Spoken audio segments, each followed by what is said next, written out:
Welcome back to another Tactical Tuesday, guys. I appreciate you guys' love and support thus far, and thank you to Rain City Tactical for sponsoring the channel. Can't say enough great things about them. If you guys are in the Kent area of Washington, please head on over to Rain City Shooting Center. Go check it out. Got a gun store, tactical store. They make holsters, great stuff, great guys. I'm actually going to, my Frag Out Friday video this Friday is going to be covering some new gear they're getting in, armor, carriers. It's going to be a lot of fun. So with that said, let's dive into today's topic, which is combat mindset. I really wanted to talk about this because I feel like there's this disconnect between what we're seeing in the training industry from all these like great tactical training groups and the civilian populace wanting to learn those hard skill sets, and then how, then the distance between, okay, you've learned this hard skill set and now you've got to go implement it, right? And so whether you're training for that, because you are looking at becoming, moving into the security sector, or you're a training group that's actually already in the security sector, you're looking to further your training, or your military, or whatever the case is, right? There's this idea that you're training to, right? So that kind of brings up the first point, which is train how you fight. There's a purpose behind your training, right? A generalized purpose of what we are going to accomplish, or what we hope to do with these hard skill sets, right? So there's a lot of there's a lot of good training out there, and I implore you, keep training, keep taking classes, keep going and finding new instruction, because even if you consider yourself like an intermediate or an advanced or an expert shooter, or if you consider yourself a SME in tactics or whatever the case is, even if you take a basic course, right, from somebody else that you've never seen teach before, there's a chance that you might learn something new, or they might have a different point of view on things you've never thought of before. There's always a chance to learn. It doesn't matter if it's a basic course, an intermediate, advanced. There's always room to learn. And even if it's something that you're like, wow, like that just reinforced my opinion on this subject, whether it be like positive or negative, it's still something that's going to it's just repetition, right? So, just keep training, no matter what that is. But what I wanted to get at is that, for the main topic of this really is the disconnect between the kind of training that you're getting and the training that you're doing versus reality, right? Versus what you're going to be using that training for, that purpose, right? So I have worked with a lot of smaller training groups, or with civilians who are training to just prepare themselves for the worst if that shit hits the fan scenario. Whether that scenario is a home invasion, or the grid going down, you got to defend for yourself, or God forbid, war breaks out or whatever. You never know. You never know what's going to happen. So when you are learning these hard skill sets, a lot of the training that I'm seeing that is being pushed down, which it makes total sense, by the way. You see these other training groups, and they're teaching guys and girls to go through their courses to learn these hard skill sets that are based around military training, right? It's good stuff. You can't knock it. It is good stuff. However, that training that you're getting from these groups is mostly built around this concept of like direct action. And what I mean by that is, in the military, in law enforcement, in state and federal level or military run agencies, they have a mission, right? And largely those individuals are expendable. You know what I mean? Like, you are not expendable. You have a family to go home to, right? So the way that the tactics are built and driven and implemented are based around the idea that, not only is an individual expendable, the mission is the priority, and two, they have support. They have a lot of support, a massive amount of support, right? You're not going to have close air support as a civilian. You're not going to have mortars. You're not even going to have that many people behind you to back you up, right? Like, at best, maybe you have a pretty good network. Like, let's just say you've got a good network of friends, or some neighbors, or whatever. Like, you've got a fire team. Maybe you're really good and you've got a squad together. You got 13 dudes. 3, 4 man teams and like a squad leader, if you will.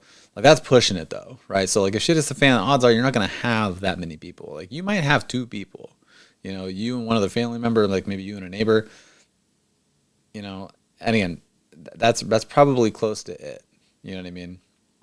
So when you're doing training, you have to keep that as like the core concept of how you train, right? Train how you fight. Like how are you going to be fighting in that scenario? It's going to be 1, 2 man, maybe even you're by yourself for a little bit until backup arrives or until you can link up with somebody else, right? So you need to learn tactics that are driven around that concept, right? Because I've always said staying alive is cool. The sexiest thing that you can do is go home. It's the sexiest thing you can do. If your shit hits the fan scenario, and I get asked this a lot, if I was at the mall and a mass shooter, came out and started just like hosing down people, I always get asked like, oh, what are you doing? What are you gonna go do? I'm like, I'm fucking leaving. Like, what do you mean? They're like, oh, you're not gonna go take them out? I'm like, that's not my fucking job anymore, man. That's not your job. And while there does need to be, those heroes in society, like it isn't, I'm a firm believer it's not your duty to go do that. Now, by all means, like if they're next to you and you have the opportunity to take them out and like you're potentially in the line of fire also, like, yeah, like do your fucking thing. But generally speaking, and this isn't the sexy answer. This isn't the answer that most guys and girls give. Like they're like, oh, like that's just, I come off as pussy or I come off as whatever. Like, nah, it's just the honest truth. It's the facts.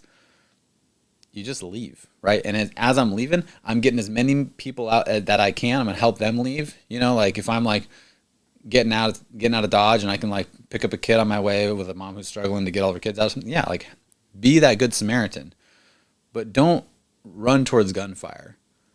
That's not your job. There's cops, sheriffs, SWAT teams that are designed to go handle that cause, right? That's not your mission. That's not your job.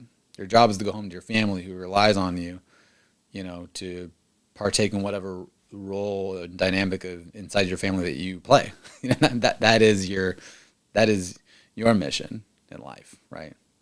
Your family. That's it.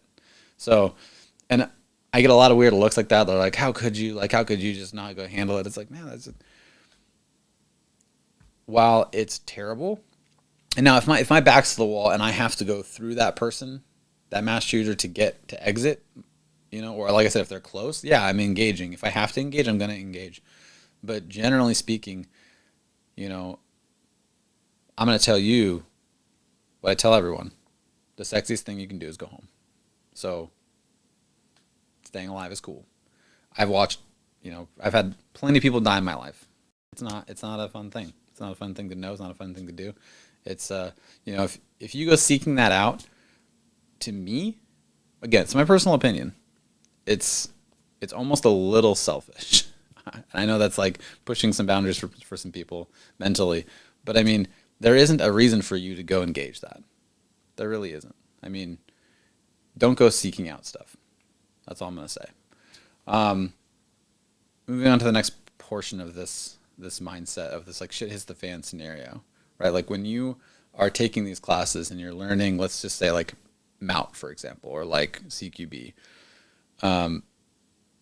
Again, the military has expendable individuals in it. When you sign up for the military, you sign on a dotted line, like basically like signing away your rights, and you're expendable. So like CQB is one of the most dangerous forms of fighting you can engage in, right? Like the losses are always extremely high for decades and decades and decades and decades and decades.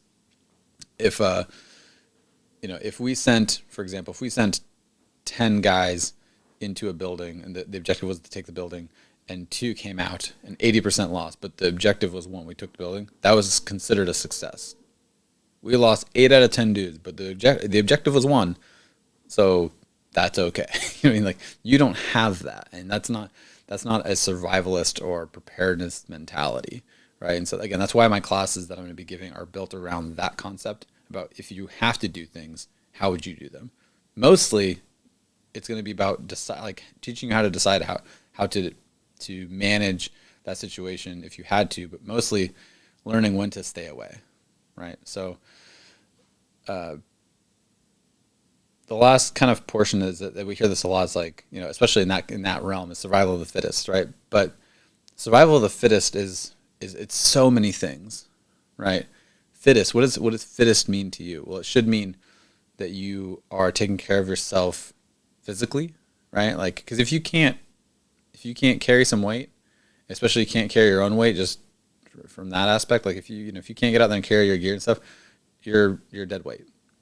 If fittest means, it should mean mental. Like, are you taking care of yourself mentally, right? Are you capable of handling the situation? Are you preparing yourself to really hone in that fight or flight response to where you feel comfortable enough that like you're gonna fight if you need to? A big portion, if you need to. Fittest meaning, your knowledge base, not just like mentally prepared from that aspect, but like, do you have the knowledge base to take care of the situation? Do you have the knowledge base to use, tactics that might help you survive that scenario? Do you have the knowledge base to survive in like the survivalist setting? Like, can you build a fire? Can you acquire food? Can you filter water? Have you pushed yourself in that realm?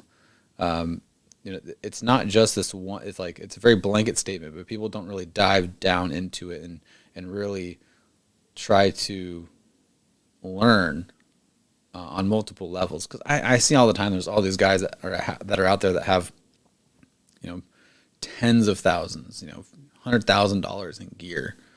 But do they know how to use it? Because I've seen it plenty of times out, and a lot of people knock, by the way, a lot of people knock airsoft. Airsoft is great training. It's great for force on force.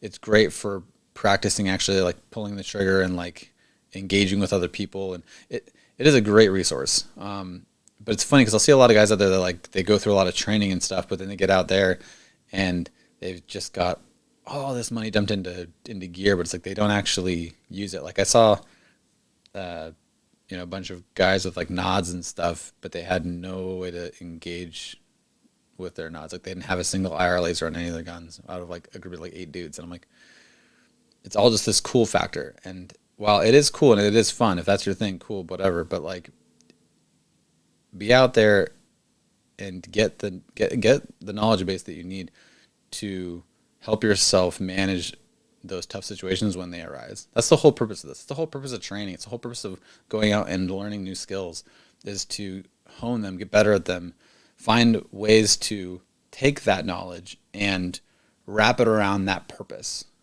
that you have, right? Again, going back to that purpose, what was your purpose for taking the class? So those are the really big things that I'm kind of harping on, and that I'm going to touch on a lot in my classes.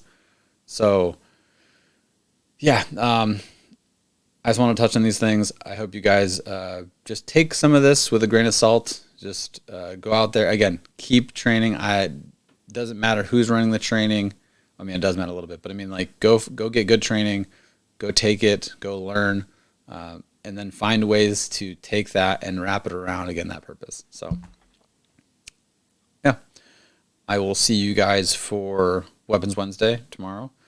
And look out for that Frag Out Friday video. It's going to be a lot of fun. We're going to be testing some armor and seeing just how far we can push it. So thanks again for tuning in. If you guys have any questions, comments, or concerns, please leave them in the comments below, and I will get back to them as soon as I can. If there's anything you guys want to see video related that you want me to make, I will try to do so. Any tactic you want to learn about or have any questions about, I will, again, do my best to answer them. Thanks again for all your love and support. I will see you guys next time. As always, stay loose, battle on. And if you've bitch in your heart, it'll show.